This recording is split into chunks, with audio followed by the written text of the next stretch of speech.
Hi all! Welcome to our channel. ఈరోజు మన recipe వచ్చేసి నల్లేరు పచ్చడి. ఈ నల్లేరు అనేది హెల్త్‌కి చాలా మంచిదండి. ఎవరికైతే ఎముకల్లో గుజ్జు తగ్గిపోతుందో అంటే ఇంట్లో పెద్దవాళ్ళు ఉంటారు కదా! వాళ్ళకి, అలాంటి వాళ్ళకి ఈ రెసిపీ చాలా మంచిదండి. అంటే ఎముకల్లో ఉండే గుజ్జుని ఉత్పత్తి చేయడానికి ఇది చాలా యూజ్‌ఫుల్‌గా ఉంటుంది.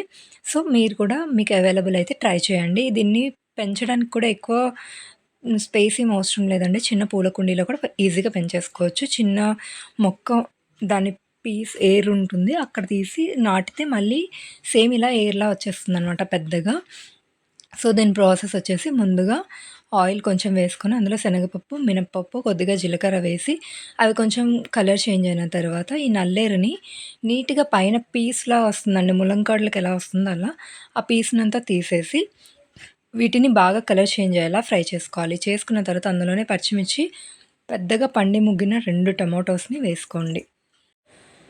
టమాటోస్ వేసిన తర్వాత అవి సాఫ్ట్ అవ్వడం కోసం అందులో సాల్ట్ ఇంకా పసుపు వేసి బాగా మగ్గనివ్వాలి. మూత పెట్టి కొద్దిగా సేపు మీరు వదిలేసారంటే మగ్గుతుంది. అందులోనే పొట్టు తీసిన వెల్లుల్లి, అలానే అల్లం ముక్కలు కట్ చేసి వేసుకోవాలి. ఇవి వేసుకున్న తర్వాత దాన్ని మూత పెట్టి ఒక 4-5 మినిట్స్ వదిలేసేయండి. అప్పుడు ఇలా సాఫ్ట్ అయిపోతుంది టమాటో. టమాటో సాఫ్ట్ అయిపోతే ఇది రెడీ అయిపోయినట్టే. అందులో కొంచెం చింతపండు వేసి ఒకసారి అంతా కలుపుకొని స్టవ్ ఆఫ్ చేసి అది చల్లారబెట్టుకోండి. అది చల్లారిన తర్వాత మిక్సీ జార్‌లోకి మొత్తం అంతటిని వేసేసి కొంచెం మీకు పల్చగా కావాలి అనుకుంటే వాటర్ యాడ్ చేసుకోండి. లేదా అలానే తింటాము అంటే థిక్‌గా ఉంచేసుకోండి. నేనైతే కొంచెం పల్చగానే ఉంచుతాను. సో, దానిలో కొంచెం వాటర్ అయితే వేసేసాను. వేసి మొత్తం అంతా కూడా మిక్సీ పట్టేసుకోవాలి. మీకు కోర్స్‌గా కావాలంటే కోర్స్‌గా పట్టుకోండి. లేదంటే కొంచెం మెత్తగా చేసుకోండి. అదేంటంటే సేమ్ బీరకాయలా ఉంటుంది కాబట్టి కొంచెం మెత్తగా చేస్తేనే బావుంటుంది. ఇప్పుడు దానికి తాలింపు అయితే కంపల్సరీ వేసుకోవాలి. దానికోసం ఆవాలు, శనగపప్పు, కొంచెం మినపగుళ్ళు, అలానే ఒక 2 ఎండుమిర్చి, కొద్దిగా కరివేపాకు మీ దగ్గర ఉంటే వేసుకోండి. నేనైతే అది మిక్సీ పట్టినప్పుడు అందులో కొత్తిమీర కూడా వేశానండి.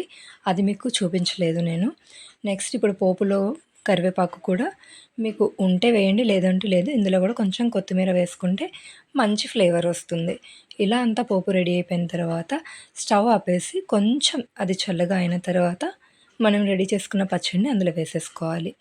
అలా వేసుకొని మొత్తం అంతా ఒకసారి కలిపేసేయండి. పోపు దానికి బాగా పట్టేలాగా.